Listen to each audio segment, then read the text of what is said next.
Lo que hacemos en vida resuena en la eternidad. Fueron las palabras de Máximo Décimo Meridio en la película del gran director Ryle. Y lo que él buscaba transmitir es que algo muy grande será imposible de olvidar. Y cuando hablamos del Génesis, es exactamente lo mismo. Imposible de olvidar. Todas las culturas, todos los seres humanos han tratado de inventar o de llegar a la conclusión cómo el mundo fue creado, cómo el mundo existe y cómo el mundo ha llegado al lugar en donde está. Estas preguntas, lógicamente, ningún ser humano las puede contestar. Ningún libro las puede dar. Y lo máximo a lo que el ser humano puede aspirar es a simplemente teorizar. Sin embargo, este libro, desde su comienzo, que será este maravilloso estudio del libro del Génesis, el cual estaremos estudiando, deja muy en claro que no hay una teoría, no hay un tal vez, no hay un pienso que, no. Está una declaración de que el autor de todas las cosas, como dice el libro de Hebreos, es Dios. En el principio creó Dios los cielos y la tierra estaba desordenada y vacía, y las tinieblas estaban sobre la faz del abismo, y el Espíritu de Dios se movía sobre la faz de las aguas. Génesis se divide prácticamente en dos partes. La historia primera, de los capítulos 1 al 11, y la historia ancestral, del capítulo 12 al capítulo 50. La primera parte expone los conceptos del autor sobre la naturaleza de Dios y la relación de la humanidad con Dios. Y por lo tanto esto es algo que ningún libro puede explicar, ninguna cultura puede explicar, ninguna religión puede explicar, y nadie más que solamente la Biblia, de que tenemos una relación con Dios, que el rey más sabio de este mundo, el rey Salomón, lo dejó muy en claro. Que Dios crea a un mundo que es bueno y adecuado para los seres humanos, pero cuando el hombre lo corrompe con el pecado, Dios decide destruir su creación, salvando solo a Noé y a su familia para establecer la relación entre Dios y el hombre. ¿Por qué llegó a este nivel Dios? Pues porque simplemente el hombre había llegado a un nivel de pecado en el cual él ya no podía seguir existiendo sobre la faz de la tierra, y Dios tuvo que castigarlo. Como lo decía el doctor Joel Becke en la conferencia para pastores. ¿A qué padre le gusta reprender a sus hijos? Creo que ninguno. Podría decir, a mí me encanta pegarle a mis hijos. ¿Y qué padre o qué persona permitiría que se estén haciéndole daño a sus hijos? Pero Dios deja muy en claro que si Él reprenderá a su iglesia, ¿qué se puede esperar del ser humano que quiere vivir sin Él? Este fue el caso de lo que pasó con el mundo en la época de Noé.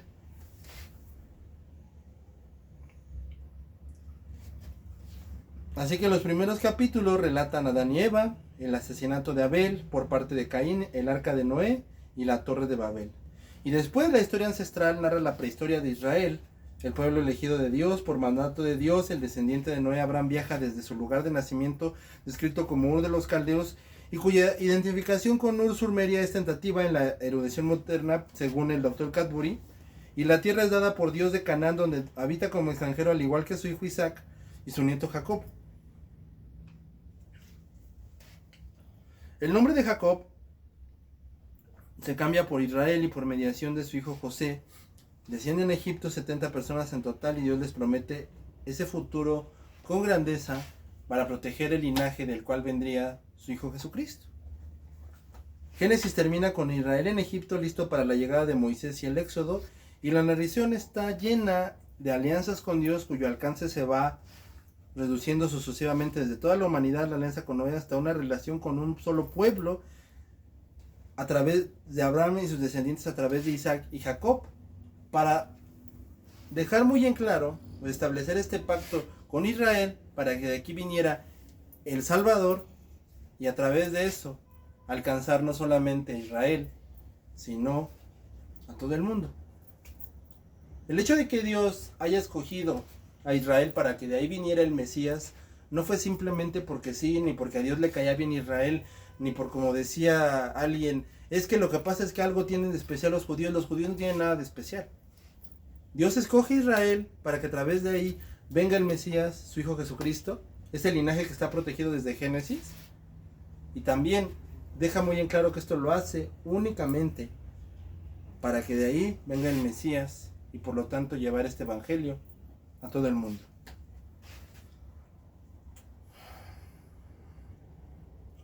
El libro ofrece un relato de la creación del mundo, de la historia temprana de la humanidad y de los antepasados al pueblo de Israel y de los orígenes. Los últimos 39 capítulos contienen la historia de los patriarcas Abraham, Isaac y Jacob, lo que se denomina la historia ancestral, que se relata entre la elección por parte de Dios, que pasó a llamarse Abraham, la destrucción de Sodoma y Gomorra, y la disposición de Abraham a sacrificar a su propio hijo, y la lucha de Jacob con el ángel, y el libro termina con los descendientes de Jacob, también llamado Israel, con una buena relación en el faraón. Un estudioso, por así decirlo, de una manera muy práctica lo dice, que si vemos Génesis, pareciese que Dios hace pactos con muchos, después con menos, y después con menos, y después con menos. Obviamente este joven o esta persona la ve desde un punto muy práctico, o desde un punto muy racional, según él. Porque dicen, bueno, yo alcanzo a ver, o puedo pretender ver, y cabe resaltar que esta persona es un agnóstico, es decir, él simplemente es una persona, es un estudioso del libro del Génesis, pero él únicamente dice, yo nada más esto percibo. O sea, él realmente no ha tenido un comentario muy cercano al Génesis, pero es lo que él de su punto liberal y agnóstico, es lo que él propone. Es una manera, por así decirlo, de lo ve desde una manera exactamente liberal. No lo ve de una manera tal cual siguiendo la teología y el flujo de la Biblia. Lo ve desde un punto liberal. Como les dije la otra vez en Lucas, hay gente que les dice teólogos liberales. Yo no los llamo teólogos, porque realmente no son teólogos. Son personas que no creen en la verdad de la Biblia, pero quieren estudiar la gramática de un texto bíblico. Entonces, querer estudiar la gramática de un texto bíblico, querer estudiar la historia de un texto bíblico, pero no ver la unidad que tiene con toda la Biblia, pues no tiene ningún sentido. Entonces hay gente que los llama teólogos liberales. Yo no los llamo teólogos. Son personas liberales. Entonces esta persona liberal asegura que Dios hace una alianza muy grande, después más pequeña y más pequeña, o sea que Él se va reduciendo. Es más, Él dice que incluso esto nos puede servir para fines prácticos, y está mal, pero lo dice. Que dice que esto nos puede servir para fines prácticos, que Dios va haciendo un poquito menos su elección, porque solamente está escogiendo a los que realmente le sirven, según Él. La realidad es que Dios está dejando en claro, según la teología de la Biblia, lo que él realmente está dejando claro es que Dios elige a quien quiere. La elección. Él elige a quien quiere. No es que se vaya reduciendo sus alianzas como hombre estudioso liberal piensa. No es que se vayan reduciendo las alianzas. No es que Dios vaya escogiendo a los que mejor le sirven, como este estudioso propone, que está equivocado. No es una aplicación válida decir que lo que pasa es que Dios está usando a gente más poderosa o gente que él sí ve capaz, como propone este señor liberal. No, es que Dios elige a quien él quiere. Por eso es que la importancia de la importancia del libro se centra en los pactos que vinculan a Dios con nosotros. Por lo tanto, entender que ese es el pacto, es Dios sobre nosotros. Es la elección sobre nosotros. Cada persona que el día de hoy es salva es únicamente porque Dios así lo decidió. Sidney Greinaro nos dice: la historia de una familia es una larga serie de biografías cronológicas y genealogías de antepasados que se centran en acontecimientos. Se suele detener en minucias argumentales para interesar al pueblo. Omite hechos que parecieran esenciales a los historiadores modernos, porque el libro del Génesis, Dios no estaba interesado en darte datos históricos, sino en darte la teología del texto, sino en darte lo que tú realmente necesitas saber. Así tal cual. Bueno, recuerdo que una vez el doctor Martin Lloyd Jones decía: hay muchos datos que aquí podían estar, pero Dios decidió omitirlos, porque lo único que está en este libro es lo que tú necesitas saber. Por eso es que este libro no se toma las atribuciones de decirte: esto estaba pasando en Egipto, y esto estaba pasando en Bélgica, y esto estaba pasando en Marruecos. No, solamente te dice lo que necesitas saber. En cuanto a otros géneros o historias casuales, son historias falsas o historias que buscan copiar el estilo de Génesis. Y Campbell Morgan nos dice: la frase inicial es una interpretación del hecho de lo que se ve, no ha sido hecho, como dice Hebreos 11:3. Ha sido hecho de lo que se ve. Y darse cuenta de lo que se ve, y todo el capítulo, de hecho todas las escrituras posteriores deben leerse a la luz de esta declaración. Es seguidamente, inmediatamente, por una declaración sin detalles de un cataclismo que se apodera de la tierra. El poder de Dios, él así lo decía en su estilo, en su forma de decirlo. El capítulo revela un universo arraigado en el pensamiento y la actividad de Dios y del hombre como su descendencia. La aceptación de estas declaraciones le da un sentido a la majestad de Dios, dejando muy en claro que Él es el autor, y cualquier otra visión del universo y del hombre no comprende la verdadera naturaleza de Dios, ni de Génesis, y mucho menos del libro, y le falta completamente el respeto a Dios. Crisóstomo defiende una lectura bastante literal del texto y enfatiza que Dios creó todo con su palabra. Juan Calvino dice: Moisés acomoda el lenguaje a nuestra capacidad de lenguaje sencillo, como decir, como un gugutata de un papá.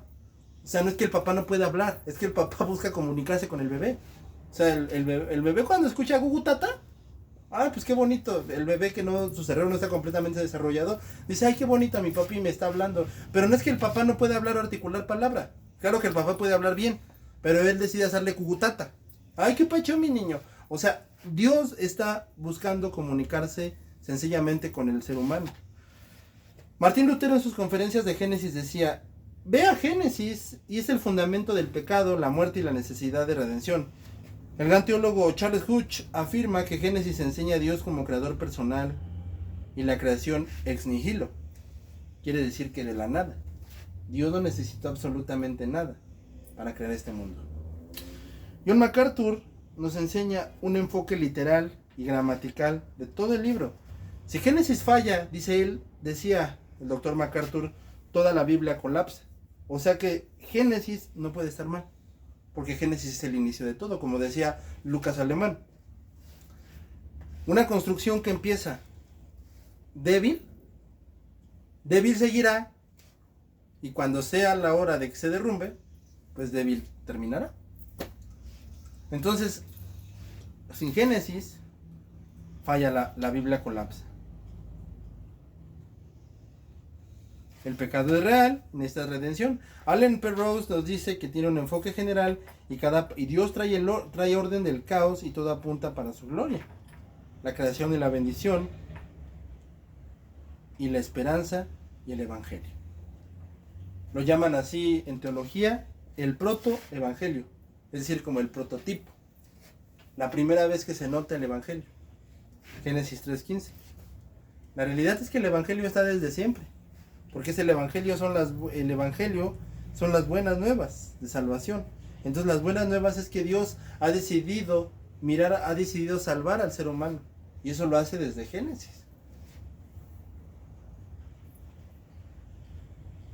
Gordon Wiman nos dice El libro de Génesis contiene una exégesis técnica, es decir, una traducción hebrea y una estructura perfecta, así como cualquier libro de la Biblia. Pero él nota que en los hebraísmos que se usan dentro del judaísmo, dentro de un hebreo actual dentro de un hebreo actual y correcto, tiene una gramática perfecta. ¿Esto qué quiere decir? Que no puede tener ningún error. Aún con la Septuaginta, aún con la Biblia del Oso, tiene una gramática perfecta. Y destaca patrones. Dijo Dios, fue así, y vio Dios que era bueno. El texto está cuidadosamente diseñado. No está interpretado. No está mal interpretado, perdón. Y deja claro la soberanía de Dios. Brusca igual nos dice que tiene un contexto antiguo y no se enfoca en cómo, sino quién es Dios. Sino Dios es el todo. Y Derek Kidner nos dice que se enfoca en un mensaje teológico. Dios crea simplemente porque lo puede hacer. Hay un dicho en México que decimos, tú nada más hablas porque tienes boca. Y significa que la persona no tiene nada que decir. Y de hecho, lo más conveniente sería que no dijera nada. Pero resulta que pues puede hablar nada más porque tiene boca. O sea, como diciendo, mejor cállate. Pero desafortunadamente hablas porque tienes boca. Y Kidner resalta la tensión, la gloria y la debilidad humana. Y el pecado parece pequeño, pero destruye absolutamente todo. Esta es la realidad acerca de los grandes estudiosos del Génesis. Y en cuanto al pasaje que el día de hoy leímos, que será el inicio de nuestro estudio, en primer lugar, dice la Escritura, en el principio, y eso quiere decir en el contexto de la filosofía presocrática, es arché, que se escribe en el antiguo como el concepto, el origen, el comienzo de todas las cosas. O sea, aquí Dios no da lugar a que existió una creación antes, aquí Dios no da lugar a que pasó algo antes, y hay mucha gente que lo dice. No sé si por hacerse los interesantes, no sé si por jugar al investigador, el punto es que lo dice. No lo sabemos por qué. Sinceramente yo no lo sé. Pero dicen, es que no sabemos si pasó algo. Es que no se trata de preguntarnos si pasó algo. Aquí Dios es claro que no. Por eso usó esta palabra, en el principio. Si no hubiera dicho, comenzó. Empezamos. Dios, después de... O simplemente dejar un indicio de que pasó algo antes. Pero Dios no deja ningún indicio de que pasó algo antes. Él deja muy en claro que aquí fue el comienzo de todas las cosas. O sea, Él no usa lenguajes hebraísticos como para decir, después de, o un día decidí, o comencé. No. Hubo alguien que una vez dijo, cuando aquí leemos en el principio, aquí lo que le está diciendo no es el principio de todo, es el principio de toda la humanidad. No es cierto. Por eso Dios fue muy certero en usar esta palabra. En el principio. Arché. Arjé. O arqué. Que significa el principio fundamental de todas las cosas. No comenzamos, creó Dios los cielos en la tierra.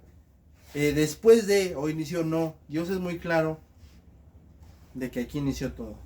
Entonces Dios deja completamente en claro que Él es el autor de todo lo que existe en el universo. Y Jesucristo ha estado con Él desde siempre. Y de paso, como autor de todo, Dios dice que nunca tuvo un origen. Nadie lo creó. Ni viene de ningún lado. Simplemente existe. Esto se conoce como la aceidad de Dios. Que Él no tuvo nadie que lo hiciera. Ya vimos que no ocurrió algo, ni antes, ni mucho antes, ni después. Simplemente aquí fue el comienzo de todas las cosas. Aquí empezó todo. Pero Dios se deja muy en claro que Él ha existido siempre. Él es el autor, se declara como el autor de todo. Aceidad. Recuerdo que cuando estudiábamos este tema en el seminario, Decíamos que es la seidad. Bueno, la seidad es como esto. Cuando una persona ya está grande, se viste sola. Cuando es un bebé, lo tienen que vestir. Pero cuando tú ya estás más grande, te vistes tú solo. O sea, no necesitas que alguien te venga y te viste. De bebé, pues sí lo necesitabas. Entonces, la palabra aceidad significa se hizo solo. O sea, no necesitó a nadie. Y nadie en este mundo, nada en este mundo, nada en la tabla periódica puede entrar dentro de la aceidad. Porque tiene que haber algo que lo produzca. Si no, no puede existir. Nada de lo que vemos en este mundo puede venir de la nada. O puede simplemente existir. Nada. Pero el único que puede simplemente existir es Dios. Nada más Dios. Dios no tuvo un origen. Dios no vino de la nada. Dios simplemente existió.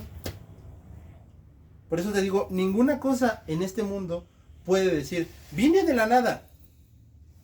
No.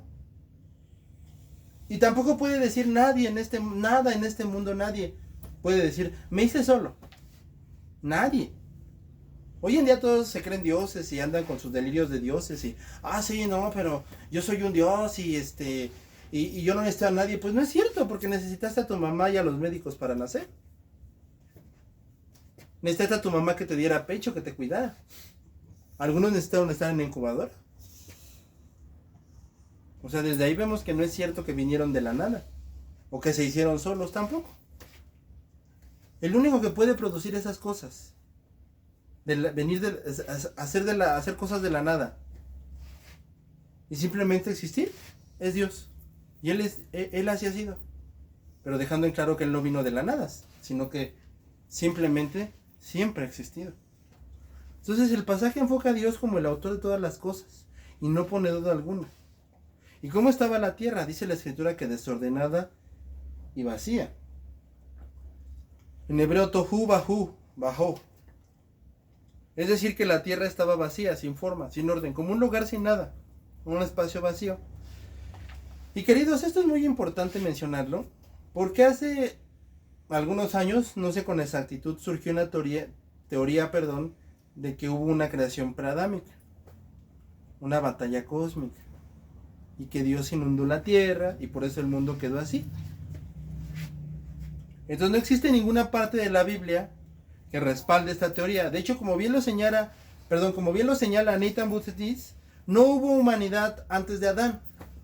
La idea preadámica no es bíblica, sino un intento de acomodar la escritura a teorías externas. Adán es el primer hombre histórico basado en Génesis 1 y 2. No hay indicación bíblica de humanos antes de Adán, unidad de la raza humana. Textos como Romanos 5:12, el pecado entra por un solo hombre. Si hubiera humanos antes de Adán, se rompe la doctrina del pecado. Jesucristo es el segundo Adán. Si Adán no es el primero, el paralelismo teológico se destruye y ya Jesús no es el segundo Adán. Según esta teoría equivocada, hubo más personas antes. Y esto tuerce la lógica de la Biblia. Y ok, algunos argumentan, es que no eran personas, eran ángeles. Tampoco eso es posible, porque no hay nada que lo indique.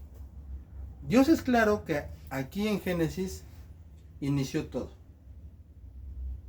Así que otra teoría, en conjunto con una generación preadámica, es especulativa, sin base exegética sólida y no está en la Biblia. Porque cuando se hace en un mundo de fantasía, pues van a terminar inventando estas teorías. Pero son fantasías. No cabe dentro de la escritura. Lo único que sucedía aquí es que la tierra estaba vacía. Y pues claro que a mucha gente le conviene sacar historias fantasiosas de esto. Es que por ahí dice que la tierra estaba vacía y luego dice que había tinieblas y no hay tinieblas en él. No, hubo una pelea angelical y después de esa pelea angelical Satanás. ¿Y dónde está eso en la Biblia? En ningún lado. Y a la gente pues le encanta hacer este tipo de amarillismos. cuando es algo tan sencillo. Simplemente Dios nos está diciendo, y la tierra estaba vacía.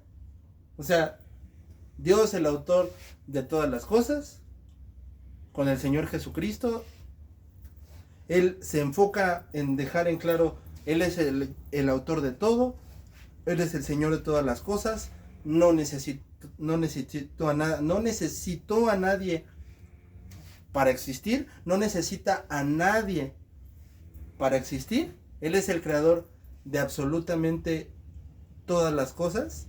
En ese momento inició todo. Dios es el autor de todas las cosas. Dios no necesita absolutamente a nadie. Él es el Señor de todas las cosas. Él es el Dios y Señor de todas las cosas. No necesita absolutamente a nadie. Él crea el universo entero, o sea, los cielos y la tierra. Y la tierra, pues, él cuando la crea vacía. Y ya. Pero no, pues la gente le encanta inventar cada teoría que, pues, no. Como una serie americana donde empieza una persona a decirle un sinnúmero de información. Y le dice al abogado, no borre eso, no borre eso. Y el abogado, señor, solo le pedí su nombre. O sea, inventan un buen de teorías de, pues es que la tierra estaba desordenada y vacía. Pues lo único que quiere decir en el hebreo es que estaba vacía. Nada más. No quiere decir más. Y se nos dice que la tierra estaba oscura. No había lógicamente luz. Y tampoco aquí existe lugar a la especulación. Porque de hecho esto respalda la geografía que conocemos de la tierra, de que es agua. Y que Dios empezó a hacer habitable la tierra. Pero eso lo veremos en los siguientes sermones. Y nos damos cuenta de que aquí está presente la Trinidad. Porque el Espíritu de Dios se movía sobre la faz de las aguas. Hoy, en una época que cada quien propone su teoría de cómo el mundo fue creado, es que el Big Bang, es que la teoría inflacionaria, es que la teoría del universo oscilante, es que la teoría del estado estacionario y otros las energías. Pero finalmente son teorías, o muy sinceramente, dice la gente, no sé. Y Dios es muy claro que Él es el autor. Y la Biblia no titubea, no supone o dice. Es clara y dice que el único autor de todo es Dios. De nuevo, como diría el teólogo Charles Hutch, el universo no es eterno ni autoexistente, depende totalmente de la voluntad de Dios. Entonces, en un mundo que pide permiso para hablar de la creación, Dios no le pide permiso, sino que declara, yo soy el autor de todo. Por eso cuando aquí se nota en el principio, Dios deja muy en claro, es el comienzo de todas las cosas, es el inicio de todas las cosas. Y Dios no necesita a nadie para existir. Él existe sin necesidad de nadie. Él ya existía. Él es el autoexistente. Él ya existía. Y Él se declara como el autor y el Señor de todas las cosas. El que no necesita a nadie, sino que simplemente existe. Y en el principio, declarándose el autor de todas las cosas. Creando todo el universo, el cielo y la tierra. Y en esta tierra oscura, llena de tinieblas, o sea, que no había luz, en esta tierra oscura en la que no había luz, el Espíritu de Dios se movía. Dios deja muy en claro que el universo no es eterno ni autoexistente, entonces totalmente de la voluntad de Dios. Entonces el mundo que pide permiso para hablar de la creación, Dios no le pide permiso a nadie, sino que Él declara que Él es el autor de todas las cosas.